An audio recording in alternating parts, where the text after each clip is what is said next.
Hello folks and welcome. How are we doing today?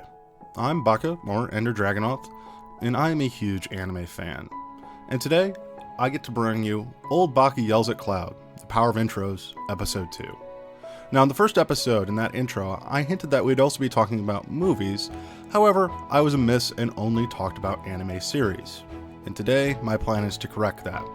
We're going to be starting off with a fantastic movie that has a connection to our last episode we talked about, Kokoro Connect. Today, we're starting off with the absolutely fantastic movie, Your Name.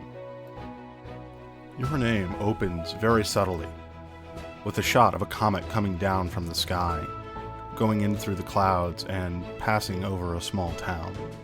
At this point, we hear one main character saying that they're crying as they're waking up, as they're searching for something, and that this dream keeps happening. And it switches between two characters, a male and a female, and their connection, and the fact that they feel like something was lost, some sort of bond or other connection that they've had. And then it hints back in the day, when they saw that comet fell, is when that connection was formed, and when the connection was lost. Now this intro is very subtle in comparison to many others. It's very subdued, with only a small voiceover shared by the two characters with these shared dreams. Dreams were not the only things that were shared, but they also shared bodies at one point, and that is the connection that this movie has with Kokoro Connect. The body swapping aspect of this movie is subtly hinted at as the voiceover changes, basically word for word, almost as if they're playing an improv game of experts, because at the end of the day, they know everything about each other except each other's name. There's a subtle nod to the red string of fate in the intro as well, as we see one of the characters tying her hair up with a red cord, and that cord is important and is shared between the two as well. In this intro, we establish, similar to Kokoro Connect, that it's all about sharing a connection with another, and it's done in such a subtle and beautiful way as to convey everything that we're going to see through the rest of the movie. And it's one of the reasons why, when I eventually get to doing endings, this movie will definitely be one of the first that I cover. To shift gears completely from Your Name, the next movie that we're going to be talking about is Redline. Now, Redline opens with a small crawl about wheels versus hover and racing in the future. Then we get a small voiceover explaining what exactly is the Red Line. After this, it pans over a camp, showing a wide range of different races, creatures, vehicles, camping sites, everything you can imagine. Our focus gets drawn to two in particular, a father and a son. The son is excited and thrilled by what is going on around him, and literally is encouraging dad, going, "Hey, make sure the camera's ready, they're coming. At this point, it pans over to the racers, their engines thumping and pumping in time, as they're coming closer to this camp, as the music slowly starts to slow and build. As they get closer and closer, and then in an instant, they fly past, and the crowd goes absolutely wild. I will admit, I am taking a little bit of liberty here with Redline. The main reason being, the actual title does not drop for another about 15-20 minutes. But even in just this subtle scene, we can already see how much power and energy that this movie will bring for us. Now, in that scene, we get to see everybody being focused on this race, about what's going on, and that anticipation as it builds. Now, after the scene, we do get to see more racing action that's going on, and it is very, very, very well done. There's a reason why this thing took forever to produce, but it is still fantastic. And in this little segment of the intro, we get to be a part of the crowd and waiting, going, what's going on? What's going to happen? Then boom, everything changes.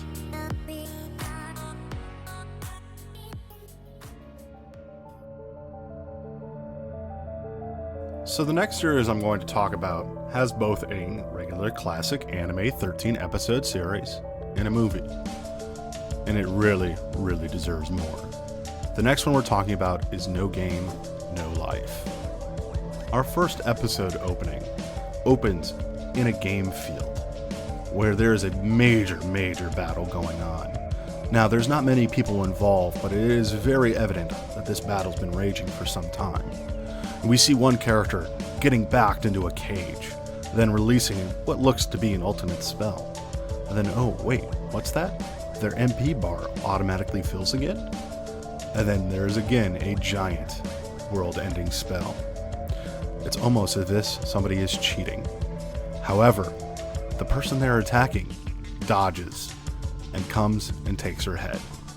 At this point, we get a small introduction from a godlike character voiceover explaining the legend of a group called Blank, because all that is left in their names is a blank space. After this, it switched back to the person that was trapped in the cage and being questioned by a fellow guild member, where she admits that she cheated in trying to win. She then fangirls over, "Oh my god, these people were so amazing. That's a wonderful thing. I want to join them." After this, we get a switch over to the real world, where we see two characters surrounded in an otaku-style room, piles of games and food. An introduction to Sora and Shiro. This intro does a fantastic job in introducing the power of these two characters, Sora and Shiro, and how anybody that has had any basic inkling of gaming can immediately identify that these two are powerful and people to watch. Now, the voiceover part is actually an interesting thing, because it is voiced by a character we actually encounter soon after the title drop, named Tet. He introduces us to this new world in No Game, No Life, where Sora and Shiro can very easily become king and queen and become the challengers to the new world.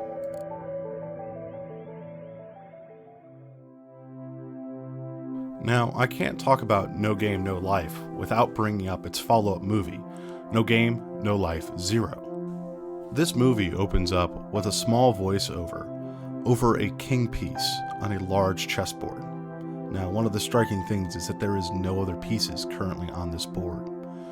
After a moment, and as the voiceover continues, it changes to a roughly made piece on another chessboard that is travel-sized. A young man is playing and learning from a disembodied voice or phantom, and the voice is teaching him and wants him to win, but he's still just a kid with much to learn. Cue a transition to a dragon attacking what looks like angels, but it is hard to say at this point. And we see only chaos in the world, because the boy gets caught in the blast from it. Now he looks up and sees one of these mechanical angels standing there, and he's struck by it, looking and staring at it as it stares back at him.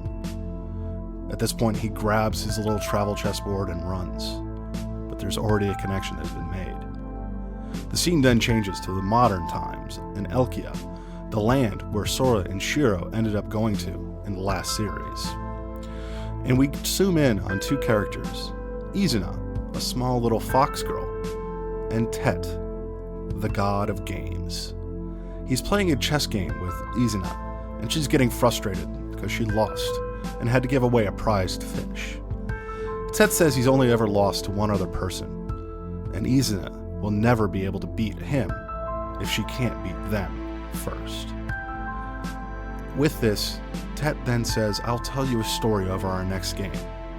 And he goes and sets the background of this story from 6,000 years ago, as it flies through an area which was obviously the town that was destroyed by that dragon so long ago. This intro is very interesting in the sense that it helps establish what this movie is going to tell us about. It's telling us about how this world came to be, an origin story of sense. Now, interestingly enough, I do feel that you cannot watch this movie first before watching No Game, No Life, for the simple fact of Tet is established as not necessarily the most reliable narrator in the world, as the story he may be telling is true. However, the way that it looks and the impact of certain things are not necessarily what it could be. Now, some of this may be up to the interpretation that we are seeing it from Izuna's standpoint, and so she's placing characters that are important to her into the roles that Ted is saying. But it all sets up the flow of this movie and leaves the framework for it, and it helps build out the world of No Game, No Life. So, as we can see here, 3 movies, 3 distinct genres. All things come together, though, with their intros. And the way that I have done things is on purpose. The reason why I left No Game, No Life 0 to the end is because it does seem to draw inspiration from the other 2. There are subtle moments when it's in Elkia, with Tet and Isuna talking, where they're hinting at things without actually saying, very similar to the way that Your Name portrays things, and that subtle, hinting ways. Instead of Redline's more overt, we're going to set our world up right, similar to the way that chessboard and fight scene is done first. Now, with everything else going on, as you can see, intros are still extremely powerful, as they can set the stage for not just an anime series, but the movies as well. Now again, I am planning on continuing this, for sure. So far, the reactions of people that I have that have seen it have loved it. So if you want to see more, please make sure you like, subscribe, and comment. Share it with people, please, because this is my start.